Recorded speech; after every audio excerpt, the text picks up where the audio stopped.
तो राम राम जी सारा ने पिछले संडे की तरह यो संडे भी मेरा होने वाला था खूब बिजी, क्योंकि शनिवार की रात ने हमने कर लिया था प्लान कि हम जाएंगे कल, मैं मम्मी और राहुल घूमने दिल्ली की साइड।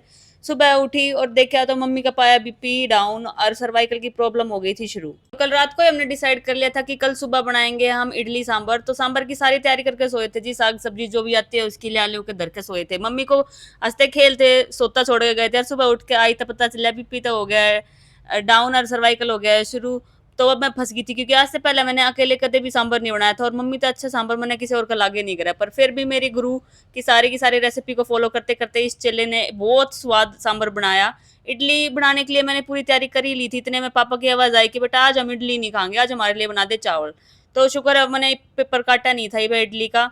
मैंने बनाए चावल, करी अपनी स्लैब साफ, फिर ये बनना रखने के बाद मैंने कर ली थी तैयारी सफाई करने की, अपनी करी डस्टिंग शुरू, क्योंकि डॉली आंटी के आने से पहले डस्टिंग होगी तो होगी, वरना फिर आंटी करती है गुस्सा, उनके पोचे में छिपा देती हूँ मैं सारे में पैर। और कान मेरी माँ के तो मैं शुरू होए ना करूँ और होए करूँ तो फिर डटे ना करूँ। तो मैं एक एक चीज को मैंने कर दिया था साफ, और ऐसा साफ कर देती हूँ कि अगर मुंह नहीं दिखा तो मैंने फिर शांति नहीं पड़ती, इस मारी घसीटे मार मार के मैंने एक एक चीज चमका दी थी। हर हफ्ते के जैसे अब आ गई थी माइक्रोवेव की बारी। बेचारा यो भी कहता हो गया जीजी की हाथ में कित फंस गया मैं, ले हर जगह मैंने दौड़ता ही दर्द है साइड में। तो इसके अंदर मारती हूँ मैं मिस्टर मसल। मिस्टर मसल भी बनाने वाले ने बड़ी बढ़िया चीज बनाई है, मतलब कसाला तो करना ही नहीं पड़ता सफाई करने के लिए, बस छिड़किया यो मिस्टर मसल और 2 मिनट छोड़कर मार दो कपड़ा, ऐसा चमका देगा बिल्कुल जब ब्रांड न्यू लाए हो। तो ये करती हूँ मैं साफ सफाई शुरू, क्योंकि एक भी बैक्टीरिया अगर इसमें रह गया तो वो हमारे पेट में जागा, तो इसने रगड़ रगड़ के कर दे हूँ मैं साफ। जनो इब्बा आयो नया का नया हमारा माइक्रोवेव। दाएं बाएं ऊपर नीचे हर तरीके की सफाई करने के बाद अब आ गई थी बाहर से सफाई करने की बारी। बाहर से मैंने इसकी करी ये खिड़की विड़की साफ, खटके वटके साफ करने के बाद मैंने धो धा के वो प्लेट इसमें वापस लगाई। वापस लगा के हो गया था अपना चकाचक माइक्रोवेव एकदम, मतलब मेरा शक्ल क्या एक एक चीज इसमें विजिबल थी। फिर अपने ये सोफे वोफे के कवर जचाए, इनके हैंडल है पते मिट्टी उतारी, मिट्टी उतार के मैंने रगड़े मारे इस आगे धरी ओडी टेबल पर मार के नहीं अलमारी शीशे पेड़ पौधे सब कुछ चमका चमकू के मैं हो गई थी फ्री। इतने में पापा भी ना धोखे हो गए थे तैयार, और पापा ने लिए राम का नाम। राम का नाम लिया था, खाना खाने का तैयारी पकड़नी थी। तो मैंने भी देखा कि कितने चावल रेडी हो गए और कितने नहीं, उगाड़ी प्लेट और देखा तो चावल भी कहते जी हम रेडी हैं गाल दो और हमने खा लेने दो सबने। खिले खिले चावल और खुशबूदार चावलों को मैंने डाल के दिया सांभर के साथ सबको, सबने खूब खाया। और इतने में ही आ गई थी हमारी डोली आंटी। डोली आंटी ने शुरू करी अपनी सफाई करने की कार्रवाई। तो डोली आंटी को ऊपर सफाई करते छोड़ मैं गई नीचे अपने कमरे में, और पकड़े मैंने तैयारी अपने हाथ से धोने वाले कपड़ों को धोने की, क्योंकि संडे से संडे मैं अपने हाथ से धोने वाले कपड़े को निपटाती हूँ। सटाए सट कपड़े धोने के बाद मैंने पकड़ ली थी तैयारी अपने घर जाने की। तो नाई धोई और तैयार हुई, खाना खा के बस हम निकले थे, इतनी देर में आ गया था फ्लिपकार्ट वाला भाई कि आ जाओ जी यार अपना फोन ले जाओ। तो हमने ओपन बॉक्स डिलीवरी थी, तो हमने वह डिलीवरी ली और फिर पकड़ ली थी तैयारी अपने घर जाने की। तो जी घर जाने से पहले प्लान था मेरा टेलर के जाने के, क्योंकि वहां से उठाने थे मेरे को अपने कपड़े। तो कुदरती है मैंने लकीली मैंने फोन कर लिया टेलर के पास कि भाई बन गए या नहीं बन गए। तो उन्होंने बोला कि नहीं मैडम आज मत आना, आप आना 2 तारीख को। तो चलो मेरी घुमाई बच गई है एक। तो रास्ते में जाते जाते हमने रोके और लिए ये काशवी के लिए कुछ पेस्ट्री और कुछ खाने पीने का सामान, क्योंकि खाली हाथ तो क्या ही जाते थे। पहले हम भाई हम पहुंच गए मेरे गांव में। मेरे गांव के देखो बड़े छोटे छोटे रोड और ऊपर बादल, बड़ा ही अच्छा सीन हो रखा था। और गर्म के आगे गाड़ी रुकते के साथ दिख गई थी ये मोरनी।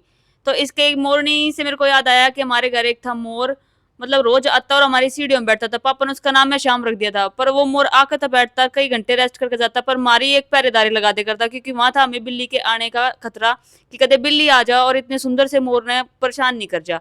और गाड़ी की आवाज सुनता ही मम्मी भी इतनी राजी हो जाए, भाजी आवती आगे आ गए। इतने में राहुल पहुंचे और करी नमस्ते नमस्ते करके ने काशवी को आ गई थी हमारी आवाज। तो बाग कैसी चढ़ेगी गोदी जैसे बुआ नहीं पता सात समुद्र पार से आई हो, या तो मेरी है प्यारी बेटी। 2 सेकंड लाड लड़ाए थे मैंने इतनी देर में। इसने नए नए जो कलर नेम सीखे हैं उसके चलते इसने मेरे और अपने कपड़ों का मिलाया कलर कि देखो बुआ मन्ने और आपने एक वाइट वाइट कपड़े पहने हैं। फिर मैं ले आई इसके लिए पेस्ट्री, और उसको देख के खूब खुश हो गई थी, क्योंकि केक और पेस्ट्री तो इसके फेवरेट हैं। इतने इतना खा लिए कि आगे के 2-3 दांत भी किरक किरक के गिरने लग गए। तो फिर इसने पेस्ट्री खा के आ गया मेरे पे प्यार, फिर से करी पप्पी। इतनी देर में मेरी मम्मी और मेरी भाभी ने तैयारी पकड़ ली थी चाय पानी की। चाय पानी का लुफ्त लेते लेते मैंने देखा काशवी का डांस, क्योंकि इसने नया नया ग्रैंड पेरेंट्स डे पर डांस सीखा था। तो खूब एक्साइटेड हो के अपनी सारी तो स्कूल की बातें बताई, मेरे फ्रेंड का नाम ये, मेरा फ्रेंड वैसी, मेरी फ्रेंड ऐसी, बताते बताते बैठी अपनी स्कूटर पे और पता नहीं क्या बेचती घूम रही थी। 3-4 बार मैंने पूछी भी बेटा क्या बोल रही है, पर ये तो तक मैया मेरे को समझ में नहीं आई कि क्या बेच रही है। पर फिर भी अपने लगी रही और हम भी इसकी बातें सुनते गए।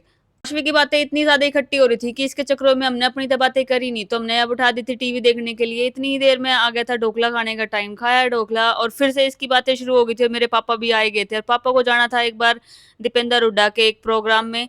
तो ये अपनी घी की डोली और अब टाइम आ गया था सब बाय-बाय करने का और काशवी आज मैंने पहले ही समझा दी थी, मेरे बेटे रोइयो मत, रोएगी तो बुआ का फिर जल्दी-जल्दी आने का मन नहीं करेगा। तो बोली ठीक है बुआ मैं नहीं रोऊँगी। तो करी अपनी मम्मी तक और काशवी तक बाय और आधी गली तक तो इसको बैठ के आना ही आना है हमारी गाड़ी में और इसको कहती है ये मेरे छोटे झूठे-मूठे ऑफिस तक छोड़ दो बुआ तभी मैं बिना रोए जाऊँगी।